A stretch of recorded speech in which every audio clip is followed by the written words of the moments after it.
started a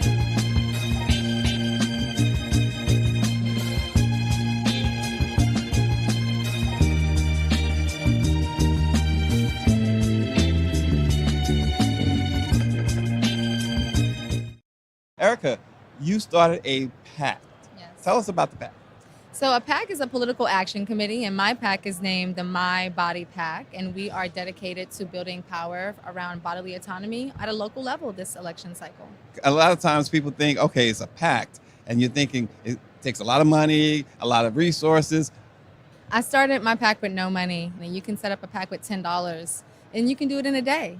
Wow. Yeah, it's not that hard. You just have to be willing to think that you can. And I think historically Black folks have not had the opportunity to learn how to build political power through PACs. It's not tax refundable, so you have to have people in your network that actually have the disposable income to invest in policy. So historically Black folks haven't really had that. So there's very few Black PACs, and I am one of the few now. So why was it so important for you to do this? Because as a 31-year-old Black woman living in a country where my rights have been taken away from me and the existing infrastructure currently has not reached me in a way to mobilize and radicalize me, I'm just in a vacuum of frustration. I thought that why not create an opportunity to bring people together around the idea of autonomy is democracy. And autonomy is not limited to your reproductive rights. It's truly about having agency over your life in general. It's really no one's business what you decide to do with your life as long as you're not causing harm to someone. So I wanted to do it in a more culturally relevant way, in a very unapologetic way. And I think a PAC really allows me to do that. And being here at the DNC, what do you hope that it will do for your PAC? Well, the last time I came to the DNC, I was an intern in 2016. And that was a very different time. So now to come back, almost 10 years later and be able to have my own PAC, I just want people to know that I'm in the space. It's a very exclusive space and people don't like to share power, right? That's how power is kept because it's exclusive. But I personally want to disrupt that a little bit by saying, yes, a Black girl from Brooklyn with very minimal dollars and funding can come into the DNC and launch a PAC and do it unapologetically, just like everyone else. It's important to me for young people to see by example that they can build power too. They don't have to go out into the street and rally, cry hopelessly. They can set up a PAC, host a party, raise some money, and start shifting policy. Democracy is won at a local level. Freedom is won at a local level. The Montgomery bus boycott was a local organized movement before it became a national civil rights call to action. So for us to learn from our ancestors and the blueprint that they created for us during a time where so many people have lost their rights, again, including voting rights, we now have to focus back locally. How big of an issue has the Dobbs decision been for young women of color?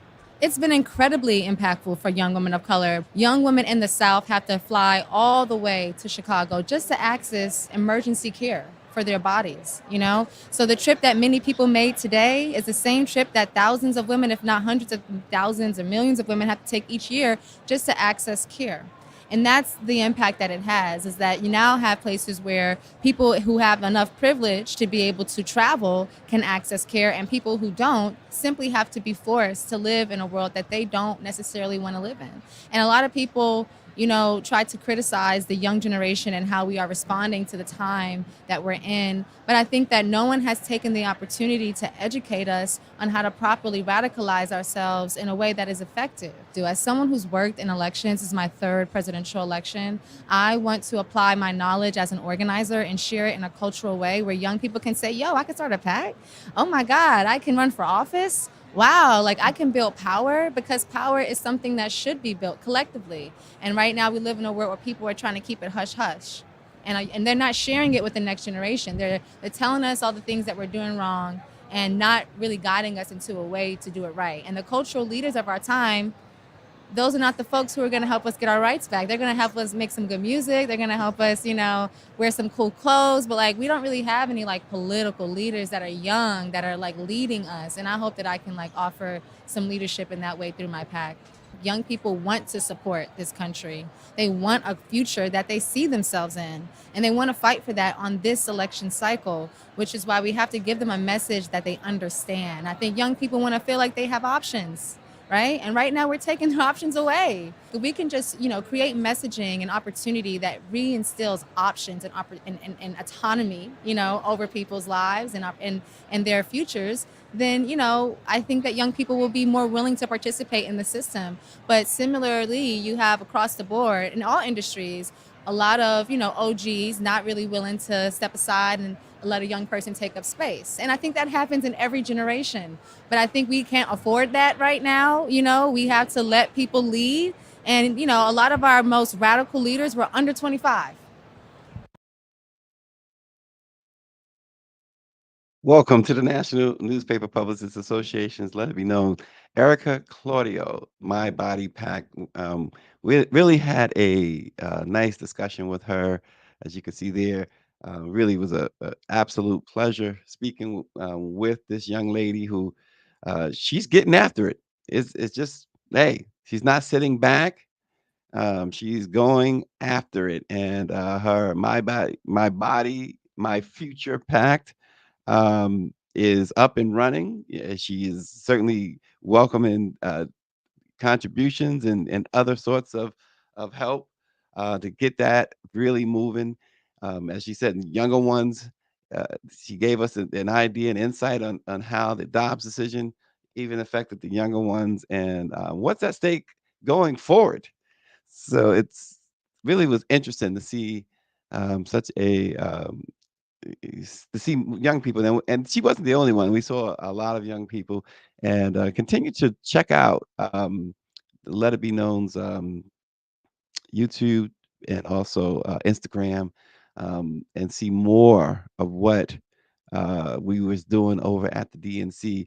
Lots and lots of stuff, just like that you just saw with Erica Claudio. So check us out. Today we're going to talk a little bit about the daughter of Rep. Sheila Jackson Lee. She wants to finish her mother's term, and we'll see how that's going. And speaking of the election, wow, a Louisiana, and this has everything to do with the election. A Louisiana court specifically gave a judge appointed by Donald Trump during his presidency permanent. They permanently blocked environmental civil rights protections for Black communities. We're going to talk about that this morning too.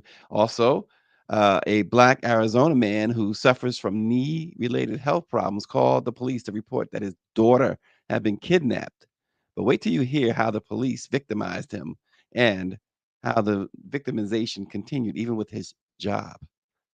Vice President Kamala Harris and Republican nominee, the twice impeached former President Donald Trump, are reportedly at odds over whether to allow host ABC News to mute its microphones when it is not their turn to speak during the planned September 10th presidential debate. What's interesting about that, and we'll talk about this in a bit, Trump's team is in agreement with Vice President Harris's team. It is Trump who appears to be making excuses. Don't think he wants, you don't think that the defendant wants to face the prosecutor. That's what it seems like. But we'll talk about that as well. Republican group and Avid Trump-supporting organizers say, and get this, folks. Are you ready for this? They say Kamala Harris can't be president for one big reason. She's a slave. Oh yeah, we're gonna get into that this morning too. A little bit of baseball history. We brought you some baseball yesterday. I know it's Barry Bonds. What I think of Barry Bonds, greatest player ever. But today, something that never happened in the history of Major League Baseball. Probably it never happened in football or basketball or hockey either. Any team sport. A guy named Danny Jansen became the first player in the history of the game to play for both teams in the same game when the Boston Red Sox and the Toronto Blue Jays resumed a suspended game from June 26th on Monday afternoon. We'll tell you how that uh, turned out.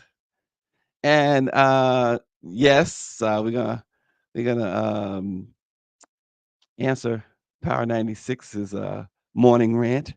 USA Today says um, it's not from Trump, and technically they're talking about Project 2025, but they're correct, but inherently their headline is still misleading. The Heritage Foundation put Project 2025 together, and those at the foundation who put it together are people who have worked very, very closely to Trump. Many worked under Trump. In fact, 31 of Project 2025's 38 authors and editors worked in Trump's first administration. So yeah, it's a Trump. It's a Trump manifesto as much as it is a Heritage Foundation manifesto. But most importantly today, here's another tidbit about the racist manifesto that will go in full effect if Trump wins the White House. We told you that there would be no, we've been talking about this. Greer pointed it out. We've pointed it out that, and Trump himself has pointed out about this dictatorship. But it's here it is in black and white. If Trump wins the White House, we told you there would be no more elections. He told you that. He also said that he said recently if folks he told folks if they vote for him, they won't have to worry about voting again. Well, Project 2025 calls for the Department of Justice to investigate election officials, and in this case in Pennsylvania, in Georgia, in Wisconsin, over the 2020 election. Pennsylvania, of course, and Georgia, crucial swing states, one of the places where Trump tried to overturn his loss to Joe Biden in 2020. Well, Project 2025 would nearly eliminate federal civil rights enforcement and redirect the DOJ to investigate alleged fraud in state level voting registrations, state level voting. It would make it easier for the government to prosecute state level election officials if they don't comply with, well, overturning an election. Folks, look, can't tell you what to do, wouldn't tell you what to do, how to do it. But vote for Donald Trump. If Donald Trump is voted in, that's it. As he said himself, I'm just going to repeat what he said because this is a fact. You will never have to worry about voting again. That's just the bottom line. It's bottom line. He says he'll be a dictator on day one. This, several people have said this, at the DNC. I think Maxine Waters was one of them. When a person tells you who they are, believe them the first time. When a person shows you who they are, believe them. Believe them. I mean, you all have had experiences where somebody has absolutely shown who they are. Well, it's up to you to take in that information and use it and proceed with caution. I mean, we've all had it. So there you have it. Well, the daughter of the late U.S. Rep. Sheila Jackson Lee, who died last month after being diagnosed with pancreatic cancer, will seek to finish her mother's term in office. Erica Lee Carter submitted paperwork to be a candidate in a special election in which voters will choose who will complete Sheila Jackson Lee's 2-year term representing the Houston Congressional District. Carter, just like her mother, is running as a Democrat. Paperwork filed with the Texas Secretary of State's office shows that besides Carter, 2 Republican candidates are also vying to finish out Sheila Jackson Lee's term. The district is solidly Democratic, though. The special election is set for November 5th, which, of course, is the same day voters will also decide who will um, served the next 2 years in various congressional districts. Earlier this month, former Houston Mayor Sylvester Turner was chosen by local Democratic precinct chairs as the party's nominee. Jackson Lee had already won the Democratic nominee for what would have been a 16th term before she died on July the 19th. If her daughter wins the special election, she would serve until the next Congress, which will begin work in January. She says, I will fight with her passion and ferocity for the people of the 18th to regain their representation in the fight for justice, equality, healthcare, human rights, and economic opportunity for all. We will do this together, she said. It'll be interesting because Sheila Jackson Lee, of course, was very, very popular. I mean, she had her moments where media tried to well, I mean, the media reported on certain things, her alleged explosive uh, attitude, I guess, or ferociousness towards some of her staffers when they got something wrong. So she did not play. In other words, is how we couch it, right? She she don't play. So here again, though, where folks have to be concerned. You elect someone into office, particularly a president in this case, and they get to fill out federal benches. We all often think about the president and the Supreme Court, which is true. We know that there are what is it, six? How many conservatives on that Supreme Court? Six, right? Six, four of them, or three or four of them was Trump appointed. But the federal benches are appointed positions as well. And so the U.S. District Court for the Western District of Louisiana issued a permanent injunction that prevents the U.S. Environmental Protection Agency and the Department of Justice from using Title VI of the Civil Rights Act to control how Louisiana regulates polluting facilities. Judge James Kane, who was appointed by Donald Trump, ruled his ruling, I should say, solidifies an earlier decision which blocked the EPA from imposing or enforcing so-called disparate impact-based requirements in its permitting decisions. In other words, folks, that they will not protect Black communities from environmental poison. Um, they decided, listen, everything's on the table now.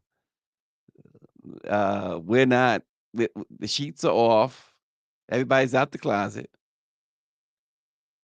And this is how we're going to do things. And it goes back to Project 2025. And Power 96, he calls it Cancer Alley, the only 100 miles of land that the gentrification people will not touch. Yeah, isn't that interesting that um, you go to various places? Obviously, we know the story of Harlem. We know the story of DC, San Francisco, gentrification. Um, but as he points out, in that area in Louisiana, they won't touch it. They will not touch it. And Mike V says, I keep saying Black folks need to be involved in the climate impact and environmental movement. Earth Justice, a nonprofit environmental law organization, called the court's ruling a significant setback for civil rights and environmental justice in the state of Louisiana. Patricia Sims of Earth Justice said it could embolden other states to seek similar exceptions and discourage other federal agencies from implementing civil rights enforcement. Isn't that the goal? Once again, if you read Project 2025, in fact, go rewind and go back to the DNC. And what's that young funny comedian from Saturday Night Live? Oh gosh, Keenan and Kel. Yeah, Keenan. You see how I do stuff. Keenan really did a phenomenal job of interviewing folks about their situation, and then going verse by verse pretty much on why they're in trouble under Project 2025. And this is another thing. There will be no more civil rights division of the DOJ. Civil rights laws will disappear altogether. And under Project 25, we've already seen under Project 2025 the DE&I situation. Affirmative action has gone away, among other things.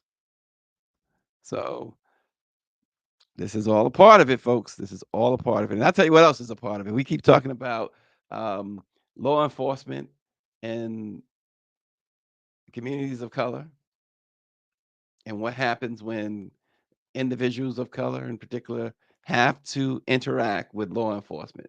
In this case, we go to Arizona. Darnay Cockrell had called the police for help, but he was instead handcuffed and forced to the ground by responding officers. The audio and body cam footage, which was released to the public, showed the consequences that this man still faces. They set up a GoFundMe page, his neighbor has, in which it says, despite no crime having occurred, the officers persisted with these demands of forcing him to his knees and handcuffing him. The reason Darnay refused to go get on the ground, he just had surgery on his knees. And you could see in the photos and in the video, these huge knee braces he was wearing. He was simply pleading with the police, if you're going to handcuff me, but please don't put me on the ground. They forced him to the ground, they knee in his back, and he said, if you put me on the ground, it's going to cause more problems. I may not be able to get up, et cetera, et cetera. Well, what happened here, and there you see, and why is that even necessary, right? He's willing to be handcuffed. He called you because his daughter was kidnapped. The daughter's mother is the alleged kidnapper, like, well, but the problem with the go daughter's locate and mother see was which way she went on with the dispatch. And I was like, she's left out. And it was like, well, go locate and see which way she went. So I ran down the stairs and the officer was walking up. And I was like, my baby's gone. And he ran on the side of me and was like, get on the ground. I'm like, no, I'm not getting on the ground. My baby's gone. Cockrell says that's when a second officer came and he was pulled to the ground and detained. So what is going on with your baby mama? She's a dope kid. That's what I'm trying to figure out. This morning. You're gonna stay on the ground. Hey man, don't touch me no more. I swear to God, don't touch me. You brought this upon yourself. Man, I'm pissed off. Don't feel somebody got your kid. And he was like, she's in the intersection. When I heard intersection, it freaked me out. I'm thinking they didn't got hit by a car. So I'm like, why are you in front of me? You know, it's irritating me. I called you. Yeah, what you talking about? Stay over there. You stay over there. In a statement, Mesa police wrote, the man appeared upset as his daughter was just taken and displayed a high level of emotion, which is understandable. However, because emotions were so high, he was not obeying the officer's commands and made comments that spiked concern for officer safety. I'm nervous. I don't know where my kid at. I don't know the situation. And I'm frantic. I'm in a frantic pace. My heart racing. I'm scared. I'm not feeling like I'm this father that's supposed to be protecting his child. Darnay's handcuffs were eventually removed after more officers arrived. His daughter was found, and his ex, Nicole Connor Sharp, was booked into jail for disorderly conduct under the domestic violence law. Police say Cockrell told them she appeared to have been under the influence of drugs, and records show she is homeless. Police wrote in a statement, Cockrell filed an internal affairs complaint. The complaint was handed down to the district commander to investigate, which was cleared as unfounded. The statement goes on to say the officer's actions were not in violation of department policy. However, upon reviewing body-worn camera video, it was determined that supplemental training would be beneficial for both officers, as there is always room for improvement. Saying that they need supplemental training tells me that that's a contradiction of a statement that he just read off, because if they need some more training, that mean they're not properly trained for the job. Wow. Um, the his the mother of the child is allegedly on drugs, and he was very concerned. Um, just even by their statement alone, they had no reason to handcuff him. They had no reason to put him on the ground, and that officer taunting him. You see the the supremacy of it all. The supremacy of it all. And yeah, Bobby, supplementary training is crazy. Is absolutely ridiculous. And as a result of the video, as a result of him getting arrested, I mean, well, detained. He wasn't arrested. Apparently, their reports say that his employer saw him getting handcuffed and immediately terminated him. Immediately terminated him. So this guy gets his daughter gets kidnapped. He calls the police. The police make him the criminal, and he loses his job. Now he has filed notice of intent to sue. Um, but man, you talk about you talk about things to be concerned about because this is only going to get worse. You say, how can it get any worse? We've had George Floyd, Breonna Taylor, Michael Brown, etc. Well, under Project 2025, things will only get worse. They're going to eliminate all protections when it comes to civil rights.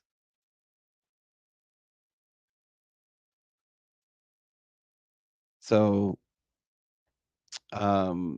Bobby, so the employer and I scoured his the sheets that they have here, and I scoured the the report from the Mesa Police and also various outlets that did report this out in Arizona, and no one mentioned the name of the employer. Something that we're going to continue to look for, Bobby. I can promise you that because whether it's later today, whether it's later in this show or tomorrow or the next day, once I find out, we're going to make sure to blast out who this employer is.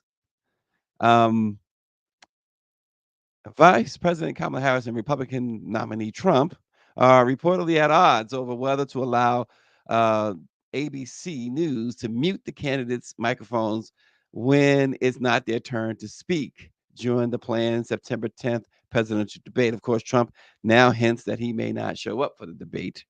For the Harris campaign, they believe that Trump's and Harris's microphones should be on throughout the debate. The vice president and spokesperson has confirmed that. But Trump said his campaign agreed to the same rules regarding microphones in place for the first presidential debate, which was a match between him and Joe Biden, hosted by CNN, that disgusting job CNN did back in June. But Biden exited the race, of course, following the debate after his performance raised some concerns. But before the face-off, his campaign had laid out its parameters for the debates and said the candidates' microphones should be active only when it's time to speak. So, Vice President Harris's spokesperson, Brian Fallon, came out and said that we have told ABC and other networks seeking to host a possible October debate that we believe both candidates' mics should be live throughout the full broadcast. Says our understanding is that Trump's handlers prefer the muted microphone because they don't think that their candidate can act presidential for 90 minutes on his own.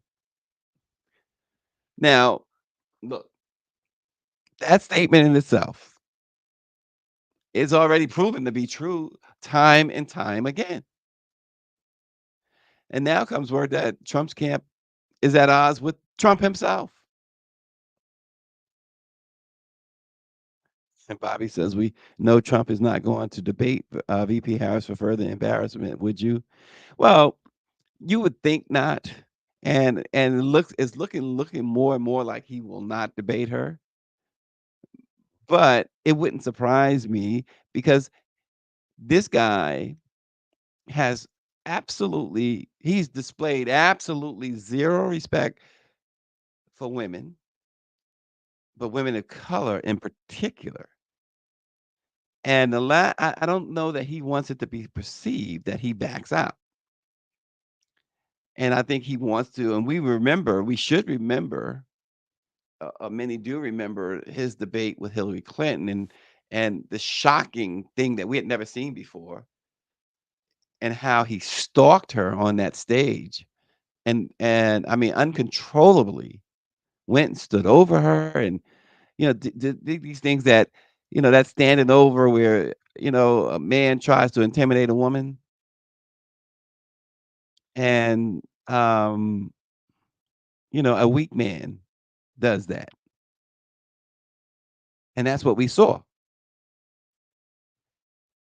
And for people to, even if you're in his corner, this is what I don't understand.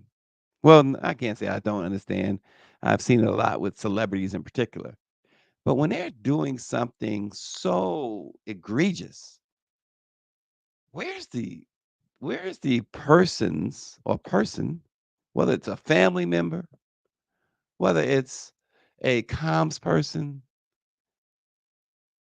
a good friend, say, hey, come on, you got to cut that out.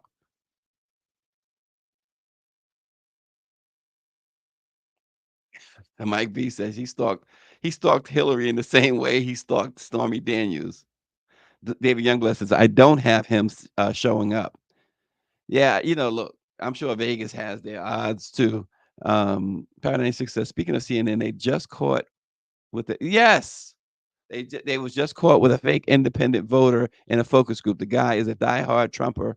He was exposed by social media. I don't know if anybody, if many others caught that.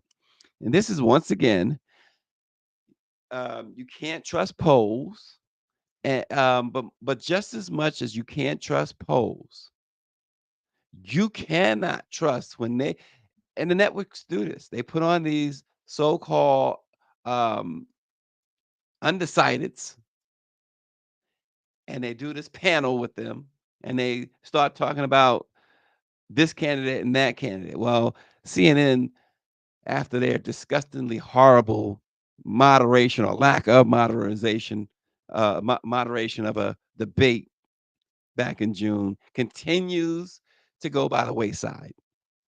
They had a guy up there who's supposed to be an undecided, and he starts in on his Vice President support. Harris, where the Midas Touch Network uncovered that at least one of the individuals on that so-called undecided voter panel had a social media history of being very supportive of Donald Trump. Subsequent to our reporting, that individual named Bryant Rosado made a number of posts where he said that he had told CNN that he was a Trump supporter and that he intended to vote for Donald Trump a week before he was put on that panel. Here is the statement that we received from CNN. We've asked for follow-up questions, or we've asked follow-up questions of CNN, and they said they would not provide further information. Here's the official statement from CNN. They say the following, quote, when building the panel of voters who haven't decided on a candidate, all participants made it clear that they indeed hadn't made a final determination. This particular individual, who said he had supported Donald Trump in the past, expressed to us that after President Biden dropped out of the race, his mind became open and he hadn't made a final decision on a candidate. And we were told to attribute that to a CNN spokesperson. So in response to CNN's statement, we then asked CNN the following questions. One, why didn't CNN disclose to viewers that this individual was a Trump supporter? Two, why didn't CNN disclose to viewers that this individual appeared critical of Mike Pence's decision to certify the 2020 election and reposted mugshot photos of Donald Trump from Donald Trump Jr., among others, saying that Trump is, quote, coming for the deep state?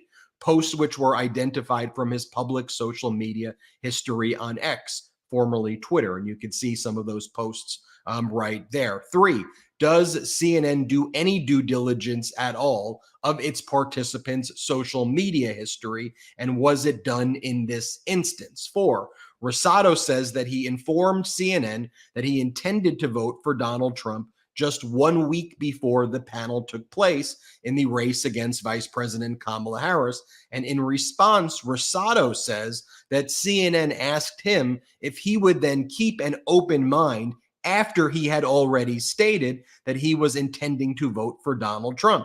So then we asked CNN, is that an accurate recitation of the facts? And if so, why was that not disclosed? CNN refused to provide any public statements. That's CNN. That is CNN. From what they what they used to call CNN, the leader in cable news or something like that, the most trusted. They had never been trusted. They're not trustworthy. They mislead their viewers constantly. And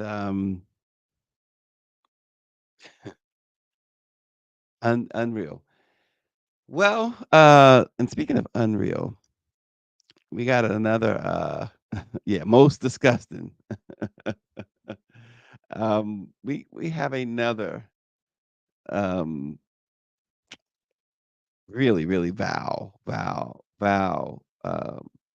thing to share. And it's it's from your friendly neighborhood Trump. Friendly neighbor Trump, right? And his people, right? Um, he set the tone in his numerous attempts to disparage the vice president, um, in an effort to keep her from the White House in November. However, his allies have taken things even farther. This right here. Group cites notorious Dred Scott ruling as reason Kamala Harris can't be president. The National Federation of Republican Assemblies, NFRA, has cited the infamous 1857 Dred Scott Supreme Court decision, which stated that enslaved people weren't citizens, to argue that Vice President Kamala Harris is ineligible to run for president according to the Constitution. The group also challenged the right of Vivek Ramaswamy and Nikki Haley to appear on Republican primary ballots. The Republican group's platform and policy document noted that the constitutional qualifications of presidential eligibility states that no person except a natural-born citizen shall be eligible, or a citizen of the United States, at the time of adoption of this Constitution, shall be eligible to the office of president. I accept your nomination to be president of the United States of America. Republican group cites notorious Dred Scott ruling as Wow. So in other words, this huge Trump ally, this group, says that Kamala Harris cannot be president. What it boils down to, they're saying she's a slave. And you remember the Dred Scott decision, of course. Slaves were not considered to be citizens. And yes, Power 96, Black Republicans are mighty quiet about this, as they are about so many other things. And that's the other thing. And that's what I'm saying earlier about somebody in your family. How do you, and in this case, like no matter what, Byron Donalds, Tim Scott, folks like that, they're going to defend it.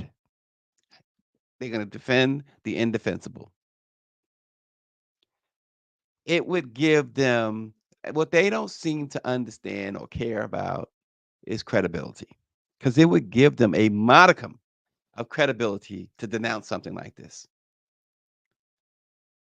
Even it seems within their own circles, it would not harm them.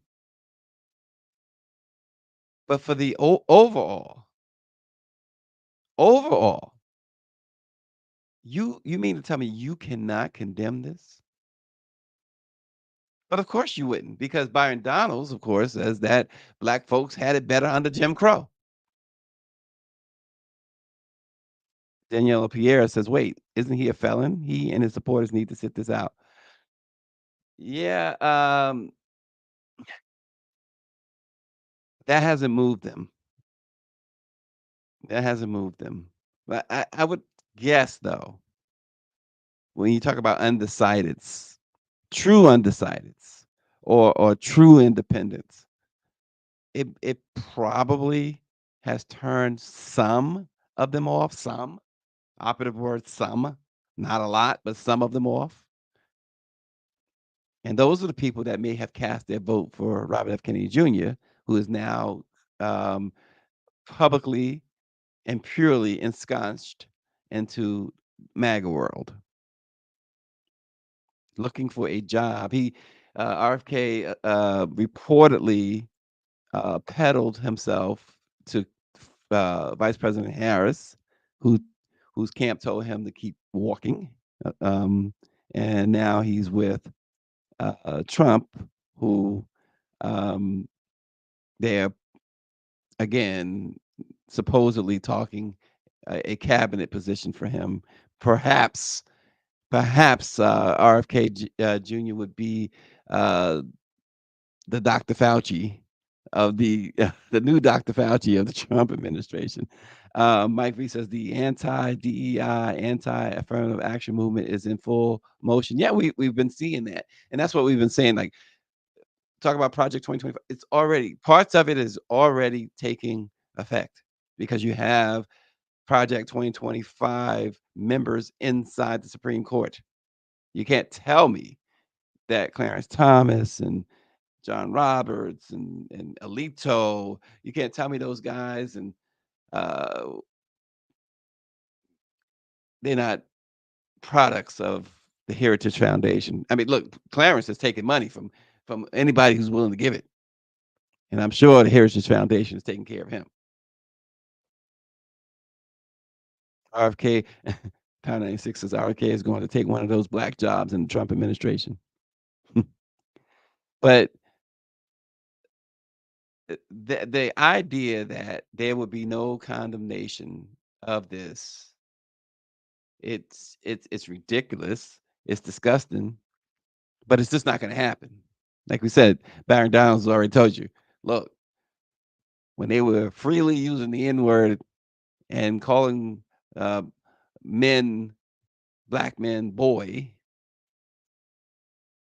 et cetera, when Emmett Till allegedly whistled at a white woman, he was lynched. And Byron Donalds will tell you, oh, those were the good old days. That's what Byron Donalds will tell you. That's what he has said, pretty much.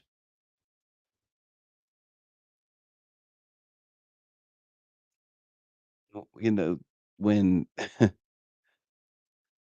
I can see an explanation in which, and this is not what he said, in which he said families had to stick even closer together. We had to fight together because of the oppressiveness of Jim Crow.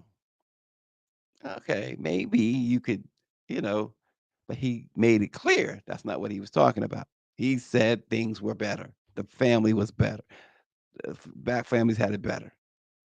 Well, better off.